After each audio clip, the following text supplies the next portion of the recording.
За орой минь тэгэхээр сангийн сайд жавхлан 2021 оноос хойш ажиллаад төсвийн зардал 2 дахин нэмэгдсэн.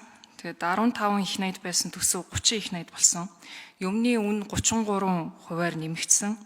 Ханш 20%-аар суларсан. Зээлийн хүү 5.2 пунктээр өссөн. Гадаад үр 12%-аар өссөн. Төлбөрийн тэнцлийн урсгал зардлын алдагт 55%-аар өссөн. Тэр өмнөх засгийн газар унахад гол нөлөөлсөн хүмүүсийн нэг бол жавхлан сайд.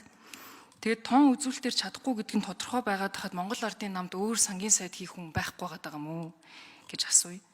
За тэгээд жавхлан сайдаас бас асууя.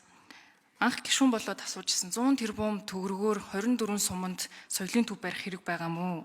Тэрний хооронд ач холбогдлоор нэрчим хүчний төслүүдэд явуулж болохгүй мó гэд асуужсэн. Тухайн үед таны байр суурь бол соёлын төвүүдэд барих хэрэгтэй гэжсэн. Өнөөдөр ахиад асууя. Та энэ байр суурин дээр байгаа юу? За дараагийн юм бол Чойжл сүрэн сайд 2022 оноос хойш эрчим хүчний сайд хийж байгаа. Энэ хугацаанд бол салбарт ямар шинжилэл хийгдээгүй. Оюун эрдэнэ ерөнхий сайд эрчим хүчний реформыг маш зоригтой эхлүүлсэн. Гэхдээ тэр хүний хийсэн алдаа нь бол Чойжл сүрэн сайдыг эрчим хүчний сайдаар өөрийнхөө кабинетд авсан гэж би харж байгаа. Тэгэхээр Зандан шатар ерөнхий сайд та энэ алдааг давтаад хийх гэж байна гэж бол харж байна. Яагаад тэгэхээр өнгөрсөн үйл иргэдэд хуучин цахилгаан станцууд дэлбэрэхэд бэлэн болцоод байна гэд айлгаж агаад үн тарифаа нэмсэн. Үр дүнд нь 550 тэрбумыг бид нар цуглуулсан. Яг боддоор 77 тэрбум нь л хуучин цахилгаан станцуудыг шинжлэхэд орсон. Тэгээ Чойжл сүрэн сайд бол 2 төслийг хөтлөхийн төлөө явсан. Нэг нь бол бодийн гэгддэг бөөрөлжүүдийн 300 мегаваттын цахилгаан станц. Нийслэлээс 300 тэрбум төгрөгийг аваад бондоос аваад өгсөн. За дараагийнх нь Баянгийн гэгддэг эсвэл өөрийнх нь ч гэж хүмүүс ярьдаг 600 мегаваттын цахилгаан станцын төсөл байгаа. Бусад төслүүдийг бүгднийг хавд ороод явуулаагүй. Бусад хөрөнгө оруулагч нар жижиг цахилгаан станцууд бүх төслүүд зогссон. Энийг бүгдээрээ мэдж байгаа. Тэгээ Зандан шатар ерөнхий сайдаас бас асуумаар байна. Энэ эрчим хүч, зам тээвэр, барилгын яамдаа бүгднийг нэгтгэхэд дэд үтцсэн яам гэж болгоод төслүүдэд ач холбогдлоор нь ирэмлээд уялдаа холбоотой явуулчих болохгүй байсан юм уу?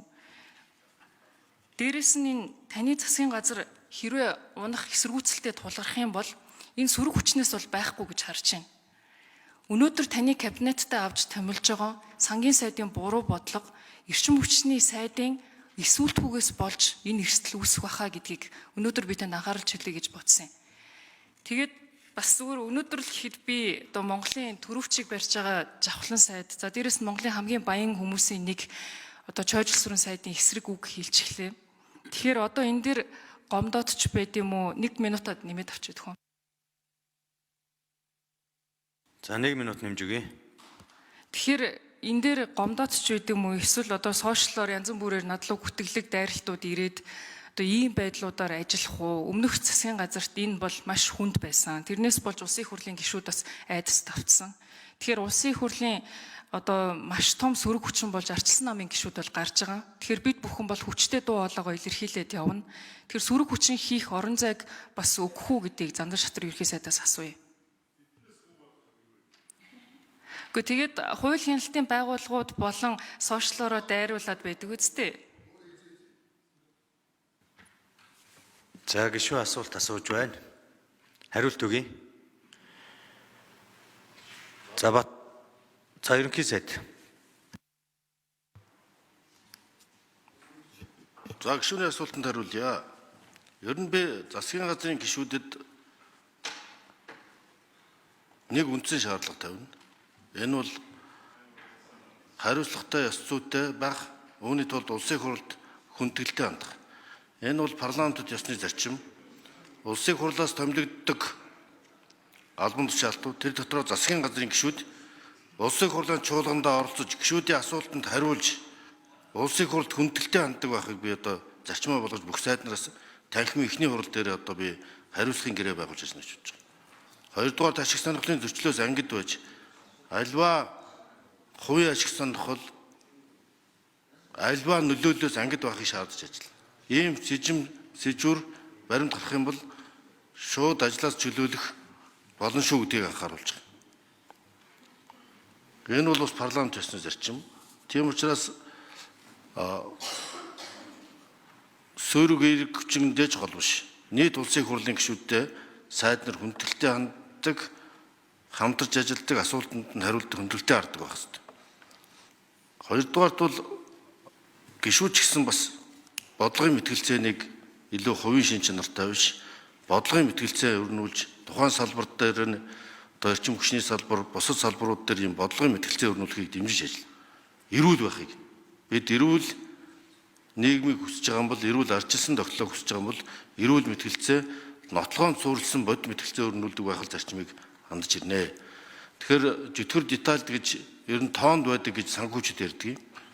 Тийм учраас тоо бол өнөөдрийн нөхцөл байдал бол нэг хүний буруу гэхээс илүү дэлхийд дээр болж байгаа тарифын дан, геополитикийн нөхцөл байдал, геостратеги, бензиний үн өсөж байгаа ойролт орнын нөхцөл байдал, Израиль, Ираны дан, гаднаа энэ хүйдэж байгаа нөхцөл байдал нүүрсний үнийг 2 дахин унгаад одоо 40-50%-аар унж байна. Биднүүсийн хамгийн сайн сценараар тооцоход үн өртөг бол одоо хэдийгээр бие хэмжээ харьцангуй гайгүй шиг болж байгаа боловч хятадын эдийн засагт болж байгаа дарамт чөлөөлтүүд бидэнд энэ төсвийн сахилга удаа чангатахаас өөр энэ уламжлалт туршлагатай хүн тоон дээр ажиллахаас өөр аргагүй нөхцөл байдлыг бий болгож байгаа. Субъектив хандхаас илүү бид объектив хандах ёстой. Одоо нүүрсийн 50% амьдарсан төдийгүй манай эдийн засгт энийг гадаад экспорт, гадаад хөрөнгө оруулалт, валютын ханш, ам долларын хүү өндөр, өнөөдөр бодлогын дунд зээлийн дундч хүү 17.2 байна. Хятад эдийн засгийн удаашрал, хойно болж байгаа дан тээвэр логистикийн хүндрэл, геополитикийн хүндрэл зэрэгс шалтгаалж дэлхийд дээр өсөж байгаа үнийн өсөлт, экспортын хүндрэл, төсвийн хүндрэл орлого тасалж байгаа явдлыг бид нэг хүний буруугаас болсон гэж үзэхгүй. Харин хувь хүнтэй холбоотой алдаа дутагдал байвал бид өршөөхгүй. Энийгээ бүгдэнд нь хэлж хариуцлагын гэрээ байгуул. Одоо яднаагүй энэ бодлогод бол ам долларын хүүгийн өсөлт доллар одоо хэвлэгдээд үнэн унахад алтны үн өсөж байгаатай шууд харьцуулагдана. Хятадын эдийн засгийн бууралт, сааралт, экспортын үнийн савлгаа нөлөөлж байна. Одоо валютын урсгалыг нэмэгдүүлэх, хөрөнгө оруулалт татах, төсвийн алдагдлыг бууруулах шаардлагатай байна.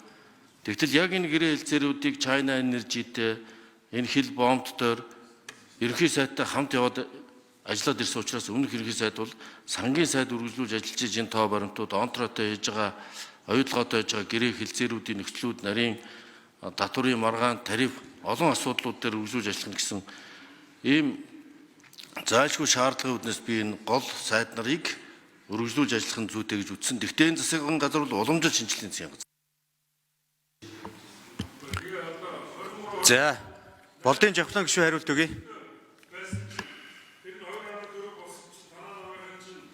За, бүрдэр гишүүн миний минут яваад шүү. За, гишүүний асуултанд хариулъя. За, асуултсан эхний асуултанд ерөнхий сайд хариулчих шиг боллоо. За би тань дахиад ижилхэн хариулт өгөндөө. Бид төлөвлөгөөнд сургуулаач барина, цэцэрлэгээж барина, эмнэлгээж барина. Эрчим хүчний реформыг чинь ингээд оруулсан байдаг. Харин хизээ ямар хэмжээтэй хийх вэ гэдгийг бол олон зүйлээс шалтгаална. Төсвийн хэмжээ, өөр их усэр боломжит зүйлүүд юу байна вэ гэдэг. Тэрийг харин чухалчлах тэр эренбэлхийг тийм бас субъектив байдлаар харж бас болохгүй шүү. Болохгүй. Өнөөдөр мэдээж одоо эрчим хүчит боломжтой асуудал, за боломжтой газар нь үнэхээр шаардлагатай болвол тэнд одоо суман дээр соёлын төвөнд тутам байвал тэрийг нь барих хэрэгтэй. За гүйцээж хариулъя. Барих л хэрэгтэй. Тэгэхээр тэр нь өөрөө биднээс өөр зүйлээр эренблэх хэрэгтэй юм байна. Тэрнээс гинт тийм нэг бүрдэр жишээ та өөрөө хүндэтгэлтэй хандаа би энд хариулж штэ. Миний минут яваад байна. Та өөрийнхөө минутан дээр ярил та надад.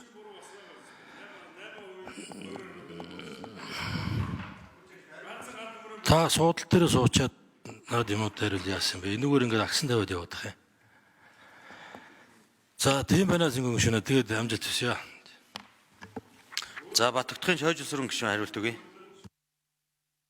За цэнгүү гишүүнийхээ асуултанд хариулъя. Мэдээж засгийн газрын гишүүд улсын хурлын гишүүд хүндэтгэлтэй ханднаа. Цэнгүү гишүүнд би бол хуваасаа маш их хүндэтгэлтэй хандж байгаа. Эрчим хүчний реформ үндэсний хороонд бид цуг шийдвэр гаргасан. Цахилгаан эрчим хүчний үнийг өртөгтөнд ойртуулах ажиллагаанд бол улс төрийн манлайлал аваад надтай цугтаа шийдвэр гарсан. Энэ шийдвэр маань харамсалтай нь олон нийтэд бас богино хугацаанд, ойрын хугацаанд шүүмжил дагуулж байгаа учраас сүүлийн үед бол цэнгүүн гишүүн маань одоо манийга гайгүй шүүмжилдэг болсон. Манийга шүүмжлэхээр таны яриадаг олон нийтийн дунд өсөж байгаа бол би өдөр болгон танаар шүүмжлүүлэхэд одоо бэлэн байна.